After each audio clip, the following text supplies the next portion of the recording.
이슬람 역사에서 정통 칼리파 시대라고 하는 이슬람 황금기가 있었습니다. 예언자 무함마드를 계승하는 후계자로 초대 칼리파 아부바크르부터 2대 우마르, 3대 우스만, 그리고 4대 알리, 바로 이 4명의 이슬람 공동체 umma의 지도자들이 다스린 시기인데요. 무함마드 사후 동쪽 사산조 페르시아와 서쪽의 비잔티움 제국을 연이어 격파하며 승승장구한 이슬람이 새로운 역사를 쓰며 거대 제국을 건설한 시대였죠. 이 4명의 칼리프들은 훗날 우마이야 왕조나 그 뒤를 이은 나바스 왕조 등 수많은 세습 이슬람 왕조들의 칼리파들과는 달리 무슬림들에 의해 선출되었고 이슬람의 이념과 정치가 잘 반영되었다는 시대적 평가를 받아 정통 칼리파라고 구분해 불렀습니다. 이들은 무함마드 사후 이슬람 세계를 어떻게 전성기로 이끌어낼 수 있었을까요? 632년 알라의 목소리를 들을 수 있었던 단 한 사람 예언자 무함마드가 후계자 지명 없이 병사해버리자 이슬람 세계에는 어두운 그림자가 몰려오는데요. 그의 갑작스런 죽음의 후계자 문제로 수많은 무슬림들은 엄청난 혼란을 겪어야 했죠. 게다가 이슬람의 지분 싸움으로 메카 출신 무슬림과 메디나 출신 무슬림들이 각기 다른 지도자를 선출하려는 움직임이 보여지면서 이슬람 공동체 umma는 분열의 조짐까지 나타납니다. 이슬람이 사막에서 잠시 반짝했다가 사라질 운명일 수도 있었죠. 이런 상황을 지켜보던 이슬람의 장로격인 아부바크르는 서둘러 umma 수장회의를 열어 한 명의 지도자만을 선출할 것을 양 진영에게 부탁하게 됩니다. 칼리파 선출이 그리 순탄하지 않았지만 두 인물로 좁혀지는데요. 무함마드의 절친한 친구이자 장인이었던 아부바크르와 후계자 1순위로 평가받고 있었던 무함마드의 사위이자 사촌인 알리였죠. 알리 지지파들은 이렇게 주장했습니다. 카리스마 넘치는 알리는 무함마드의 혈족이자 사위, 그리고 최초의 남자 무슬림으로 다른 후보들과 비교조차 할 수 없는 정통 후계자다 라며 추켜 세웁니다. 반면 아부바크르 지지파들은 혈통만을 주장하고 경험 부족한 30대 알리가 불안했습니다. 혈통만을 내세워 다른 세속군주처럼 무슬림들 위해서 군림한다면 나라는 큰 위험에 처할 것이 분명해. 이렇게 그들은 무함마드의 후계자이자 이슬람의 지도자는 혈연 따위로 계승되는 것이 아닌 점을 강조하며 반대했습니다. 무함마드가 그토록 비난하던 특권층 세속왕조의 혈연 계승이라는 점을 덧붙였죠. 아이러니하게도 알리의 강점으로 여겨졌던 무함마드 혈족이란 조건이 후계자 지위에 올라서는 안 되는 이유들이 되어버렸습니다. 논쟁은 격해지면서 분열과 대립이 점점 깊어졌고 이 와중에 무함마드의 딸이자 알리의 아내인 파티마가 유산하는 일까지 발생하자 양 진영의 분위기는 최악에 이르게 되죠. 이런 분열의 양상을 통해 아부바크르의 지지파와 알리의 지지파는 각기 다른 정체성을 품기 시작했고 지금까지 이어지는 수니파와 시아파의 대립의 시초가 되었다고 할 수 있습니다. 결국은 알리가 밀리면서 아부바크르가 초대 칼리파로 선출되는데요. 아부바크르는 무함마드 가족 이외의 첫 번째 이슬람 개종자였습니다. 무함마드가 메카 지배층의 억압을 받으며 공경에 처해있을 때 항상 함께해 힘이 되어 주었던 사람이었죠. 무함마드는 친구인 아부바크르의 재력과 신앙심이 없었다면 존재하지 못했을 거라며 신뢰할 수 있는 가장 친한 친구로 자랑스러워했답니다. 아부바크르는 이슬람을 믿는 노예들을 위해 재산을 나누어 주었고 하층민들에게 이슬람의 교리가 널리 침투할 수 있는 계기를 마련해 주었습니다. 또 넓은 인맥을 살려 뛰어난 인물들을 이슬람으로 영입하는 데 주력을 다했죠. 그는 수많은 공적을 인정받아 300명을 인솔하여 최초로 성지순례 하지를 하는 영광을 누릴 정도로 무함마드의 최측근이었는데요. 무함마드의 죽음이 아라비아 전역에 알려졌을 때에도 여러 돌발 상황들을 빠르게 제압하는 힘을 발휘합니다. 많은 부족들이 우리가 충성을 맹세한 대상은 예언자 무함마드뿐이야 하며 이탈하는 상황 속에서 알라의 사도는 자신이라고 주장하는 사이비들까지 생겨나 무슬림들을 단결시켜야 했죠. 아부바크르는 전 무슬림들에게 이렇게 선포합니다. 예언자 무함마드는 죽고 부활하는 일은 없다.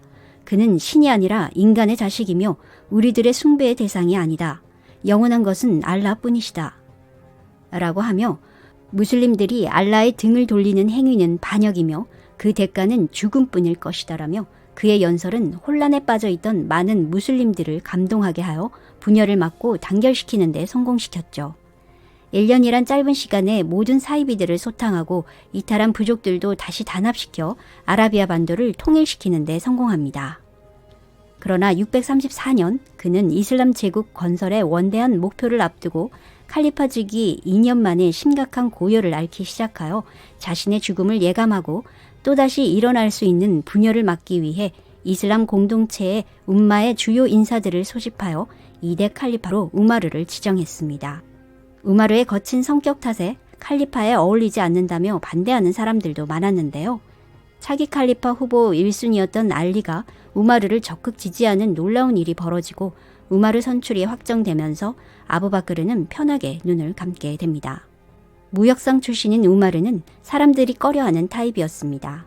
사나운 인상에 다혈질인 성격 탓에 싸움만 하는 그는 오만해 보였고 문제아라고 여길만 했었죠. 특히 무하마드가 초기 이슬람을 포교하기 시작할 무렵 이슬람 사상이 아랍 사회를 흔들어 놓을 거라며 무하마드를 죽여야 한다는 주장까지 한 인물이었는데요. 무슬림을 극도로 혐오해 이들을 포로로 잡으면 잔혹하게 죽이기까지 해서 무슬림들 사이에서는 반이슬람의 선봉장이자 가장 두려운 존재였습니다. 이러한 우마르가 어떻게 이슬람의 2대 칼리파가 될 수 있었을까요? 어느 날 우마르는 무함마드가 집회를 연다는 소식을 듣고 이 기회에 무함마드를 죽여 그로 인해 생겨난 메카의 혼란을 끝내야겠다고 결심했습니다. 우마르가 집회 장소로 향해 가는 도중 우연히 친구를 만났는데요. 그 친구가 이슬람으로 개종했다는 말을 듣고 큰 말다툼을 하게 되고 어이없는 말까지 듣게 됩니다. 이보게, 자네의 여동생과 매제도 이미 이슬람으로 개종한 걸 알고 있나? 우마르는 믿을 수 없어 여동생 집으로 발걸음을 돌리고 때마침 집 밖으로 새어나오는 여동생 부부의 꾸란 읽는 소리가 들리자 분노감이 치밀어 올랐죠. 그는 선조로부터 물려받은 전통을 배신한 행동이라며 여동생을 심하게 구타했습니다. 머리에서 피를 흘리는 순간에도 알라를 외치는 여동생을 보며 우마르는 이들이 왜 그토록 이슬람을 고집하는 것인지 궁금해졌습니다. 마침 여동생이 보던 꾸란의 식기를 읽어보게 되는데요. 순간 폭풍 같은 화가 고요해지며 마치 알라가 직접 말씀하시는 것과 같은 충격을 받았다고 하는데요.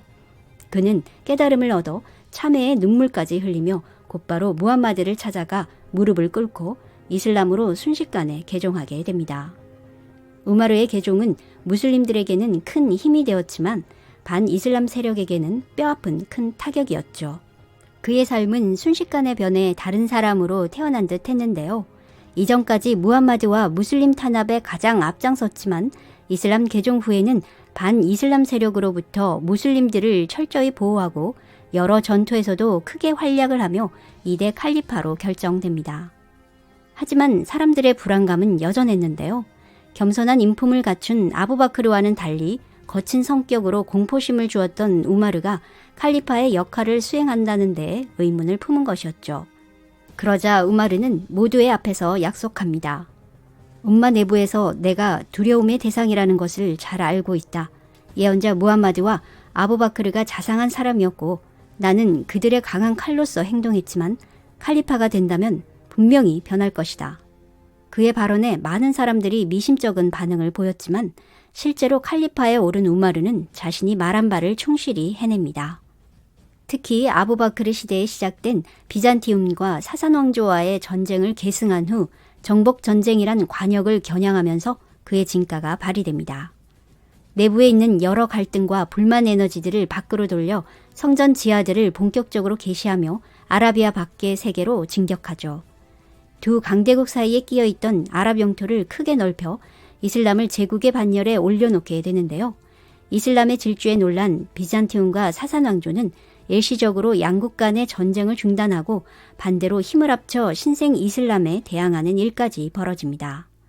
우마르는 알라의 칼로 불리며 최고의 명성을 날리던 희대의 명장 할리드를 보내어 두 제국들을 상대하게 하는데요. 636년 당시 유럽의 최강자 비잔티움과의 사활을 건 대규모 야르무크 전투를 대승으로 이끌고 시리아와 예루살렘, 이집트 등의 레반트 지역의 영토들을 획득하죠. 637년 사산 왕조와의 까디시아 전투에서는 수도 크테시폰까지 함락시키는 대승을 거두며 사산 왕조의 숨통을 조이며 멸망 직전까지 몰아가는데요. 우마르가 대외적으로 큰 성과를 올리긴 하지만 내부적으로는 복잡한 분위기였습니다. 정복 사업으로 넓어진 영토 관리와 전리품의 분배 문제로 조금씩 제국 내의 세력 다툼의 분열 조짐이 보이기 시작했던 것이죠. 우마르는 점점 세속에 물들어가는 이슬람의 현실이 안타까웠습니다. 이슬람의 엄청난 정복 사업은 부를 가져오기도 했지만 이면에는 내부 문제들이 쌓여갔고 원한을 품은 사랑까지 낳게 되는데요. 그 결과 우마르는 예배 도중 페르시아계 노예의 칼에 암살당합니다. 6차례나 칼에 찔려 치명상을 입었음에도 불구하고 정신력으로 버티며 이슬람 지도자 6명으로 구성된 슈라 회의를 만들어 새로운 칼리파를 정하고 최종적으로 um마의 동의를 얻어 임명하게 했죠. 644년 우마르는 칼리파 임무를 충실히 마치고 숨을 거둡니다. 한때 망난이라고 불리며 사랑받지 못했던 우마르는 개종 후 약자를 돌보며 노블레스 오블리지를 실천하며 누구보다 평등과 정의로운 지도자의 삶을 보여주었는데요. 10년 통치 기간 동안 이란에서 이집트에 이르는 영토를 확장해 이슬람 대제국을 건설하여 역사상 가장 영향력 있고 위대한 칼리파로 평가받고 있습니다. 한편 세속화되어가는 이슬람의 변질을 막아보고자 구축한 슈라회의였지만 이슬람 상층부 기득권 세력들은 초기 이슬람의 순수성을 주장하는 알리가 거추장스러울 뿐이었죠. 이미 상당한 재산과 권력을 장악했기 때문에 자신들 입맛에 맞는 메카 지배층 출신인 우스만을 차기 칼리파로 선정합니다. 결국 슈라회의에서 3대 칼리파로 우스만이 선출되었고 이로 인해 시아파와 수니파 간의 갈등이 점점 더 표면화되기 시작합니다. 우스만은 메카의 지배층 쿠라이시 부족에서도 최상위에 속하는 우마이야 가문의 부유한 상인이었습니다. 20살에 아버지의 재산을 물려받고 탁월한 사업 수완으로 메카 전역의 부자 우스만이라고 불릴 정도로 엄청난 재력가였죠. 미남영에다 금수저 출신이었지만 심리적으로 불안하고 가끔 우울증도 있었습니다. 우스만은 절친이었던 아부바크르를 찾아가 자신의 정신적 불안에 대한 고민을 털어놓게 되는데요. 아부바크르는 무함마드의 사상과 가르침에 대한 이야기를 해주었고 그가 품고 있던 고민을 풀어주고 이슬람으로 개종하게 인도해 주었습니다. 우스만은 반이슬람 세력이었던 쿠라이시 부족의 엄청난 반발에 부딪혀야 했고 그의 아내와 이혼까지 해야 했는데요. 이후 무함마드가 2명의 딸을 그에게 시집 보내면서 무함마드의 사위가 됩니다. 메카 최고 부자인 우스만이 이슬람의 전 재산을 올인한다는 소식에 무슬림들은 크게 환호했고 반대로 메카 지배층들에게는 큰 충격을 안겨주었죠. 칼리파에 오른 우스만은 전투적인 면에서 다른 3명의 칼리파들의 실력에 턱없이 부족했지만 탁월한 사업가적 능력을 발휘하여 지금까지 불안정했던 이슬람 제국의 재정 관리를 대대적으로 개혁해 막대한 자금을 확보하는 데도 성공합니다. 그 결과 계속 진행되어 오던 꾸란 편찬을 완성시켰으며 무려 5,000개가 넘는 모스크를 신축하고 운하와 도로 사업, 관계수로 정비, 황무지를 개간하는 등 인프라 사업에 막대한 자금을 부으며 이슬람 제국의 체제를 완성시켜 나가는데요. 군사적으로는 자신의 친족인 시리아 총독 무아위야에게 해군을 창설하게 하여 비잔티움과의 해전에서 승리하게 되고 지중해 해상권을 장악합니다. 전 유럽에 이슬람이란 이름을 강력하게 각인시키고 651년 멸망해 가던 사산 왕조 페르시아까지 완전히 멸망시키고 영토를 장악하는데요. 나날이 번성해가는 이슬람 제국에도 어두운 그림자가 따라옵니다. 우스만은 경제 효율성을 위해 지배층 중심의 정책을 펼쳐 큰 성과를 거두긴 했지만 그에 따른 빈부격차와 사회적 불평등 심화로 이어졌습니다. 특히 우마이야 가문은 막대한 이익을 챙겼고 우스만의 총애를 받던 무아위야는 군사적으로 독자적인 큰 세력을 형성할 만큼 성장하여 알리 지지파들로부터 족벌 정치라며 비난을 받았죠. 국가 재정을 늘리는 과정에 있어 강압적인 수탈이 행해질 수밖에 없었고 이집트를 비롯한 여러 지방 총독들은 점차 백성들을 수탈하는 것처럼 보이는 우스만의 경제정책에 점점 반발심을 보이는데요. 이대 칼리파 우마르가 그토록 걱정했던 이슬람의 세속화와 경제부패, 그리고 백성들의 탄압이 점점 현실로 다가왔습니다. 결국 우스만 통치 말기에 빈부격차가 심해져 사회 불만이 고조되었고 과도한 세금에 고통받던 이집트와 이라크 등에서 폭동이 여러 차례 발생하죠. 656년 폭동을 일으킨 폭도들은 우스만의 집을 포위했고 며칠간의 싸움 끝에 우스만은 살해당하고 12년간의 통치 기간에 막을 내립니다. 그는 이슬람 체계를 확립한 주요 인물이었지만 전임 칼리프들과는 달리 계파 간의 갈등을 해결할 만한 현명함이 부족했죠. 우스만의 죽음은 참혹한 이슬람 내전이라 불리는 제1차 피트나에 막을 올리는 부정적인 신호탄이었습니다. 3대 칼리파 우스만이 폭동 세력에게 살해당하고 드디어 알리가 4대 정통 칼리파로 선출됩니다. 알리는 어린 시절부터 사촌인 무함마드와 형제처럼 어울리며 성장했는데요. 둘의 나이 차이가 30살에 가까웠기 때문에 부자 관계나 다름없었죠. 어릴 적부터 알리는 무함마드에게 충성했고 최초의 남자 무슬림이 되어 쿠라이시 부족과의 전투에서도 또 메카의 자객으로부터도 목숨 바쳐 끝까지 무함마드를 수호하며 승리를 쟁취해 용맹함을 발휘하기도 했습니다. 이런 공적을 쌓아가며 알리는 umma 내에서도 명성이 자자했고 무함마드도 주변 사람들에게 알리는 무슬림들의 수호자다 라고 할 정도로 알리를 아끼며 딸 파티마를 알리에게 시집 보내죠. 알리를 무함마드의 정식 후계자로 보는 분위기는 자연스럽게 형성되었지만 가장 화려한 타이틀을 가지고도 칼리파 선출 경쟁에서는 3번이나 고배를 마셔야 했던 그가 드디어 50대의 나이에 4대 칼리파에 선출되는데요. 하필이면 우스만을 죽인 폭도 세력의 추대로 인한 선출이었기 때문에 이슬람 제국의 분열은 기정사실화되어 버립니다. 알리는 칼리파에 오른 직후부터 터져나오는 반대 세력들의 반란을 진압했어야 했죠. 그 중에서도 우스만 시대 각종 특혜를 받던 우마이야 가문을 필두로 한 쿠라이시 부족이 가장 먼저 선두에 나섰습니다. 그들은 알리를 우스만 암살 사건의 배후 세력으로 지목하고 칼리파 즉위를 인정할 수 없다며 무효라고 선언하죠.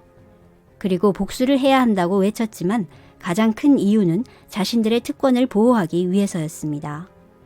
우스만 시대에 온갖 특혜를 누려오던 쿠라이시 부족들은 알리 시대에 큰 타격을 받을 거라 예상한 것이죠. 권력과 독점의 단맛을 본 상류층들은 알리가 주장하는 초기 이슬람의 순수성에는 관심이 없었고 알리는 자신들의 재산과 지위를 위협하는 존재일 뿐이었습니다. 알리는 이런 난국을 타파하고자 수도 메디나에서 메소포타미아 중류의 쿠파로 천도하여 개혁을 진행하는데요. 기득권의 저항이 거세지자 결국 우스만이 임명한 부패한 총독들을 모조리 해임해버립니다. 무아위야를 비롯한 모든 총독들은 일제히 반발하며 알리의 명령을 거부하는 초유의 하극상이 일어나죠. 게다가 불화로 불편했던 관계인 무함마드의 부인 아이샤가 알리 반대파를 지지하는 일까지 벌어져 알리는 큰 공경에 빠집니다. 656년 무함마드의 부인 아이샤가 직접 낙타를 타고 전장에 참여해 병사들을 독려했다라고 해서 붙여진 낙타 전투를 시작으로 다음에 무아위야가 이끈 시핀 전투, 이른바 제1차 피트나라고 불리는 이슬람 간의 내전이 본격적으로 시작되는데요. 알리는 칼리파 주기 초부터 5년 재임 기간 내내 반란 세력과의 전투를 치렀습니다. 아이샤와의 낙타 전투에서 승리해 그녀를 일선에서 은퇴시키고 반란을 간신히 진압했는데요. 숨돌릴 여유조차 없이 다음에 무아위야에 도전을 받게 되죠. 그는 우스만이 살해당해 알리가 칼리파에 선출되었다는 소식을 듣자 비잔티움과 전투를 즉각 중지하고 우마이야 친족 세력과 긴밀한 연락을 주고받으며 알리에 대한 반대 운동을 확장시키고 있었습니다. 알리가 아이샤를 낙타 전투에서 격파할 무렵 무아위야는 공식적으로 알리의 권위를 거부하며 자신을 새로운 칼리파로 선언하는데요. 이슬람 제국은 양분화되어 657년 시핀 전투를 시작으로 드디어 시아파의 시조가 되는 알리와 수니파의 대표적인 인물 무아위야의 운명적인 대결이 시작됩니다. 그들은 물러남이 없이 팽팽히 맞섰지만 불리해진 무아위야가 창끝에 코란을 걸고 평화를 노래하는 시를 낭송하며 알리에게 협상을 요구했는데요. 승기를 잡은 알리 부하들은 술수라고 비난했지만 알리의 생각은 달랐습니다. 그는 더 이상 이슬람 간의 내분으로 제국이 분열되는 것을 원치 않았기 때문에 무아위야의 요청을 받아들여 협정을 맺게 되는데요.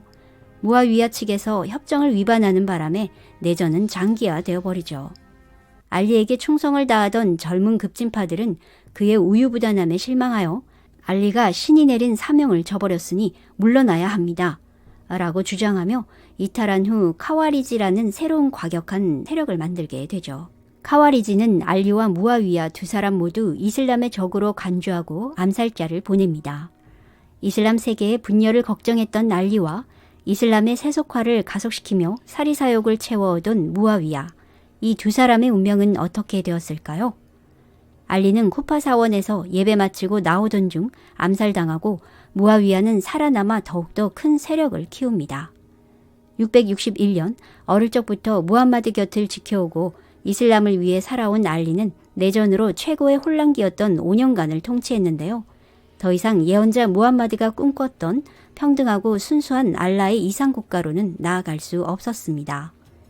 무함마드 사후 29년간 4명의 정통 칼리파 시대는 이렇게 막을 내리고 새롭게 이슬람 세속 왕조 우마이야 왕조 시대가 펼쳐지게 됩니다. 우마이야 왕조 시대는 다음 편에서 만나시겠습니다. 시청해 주셔서 감사합니다.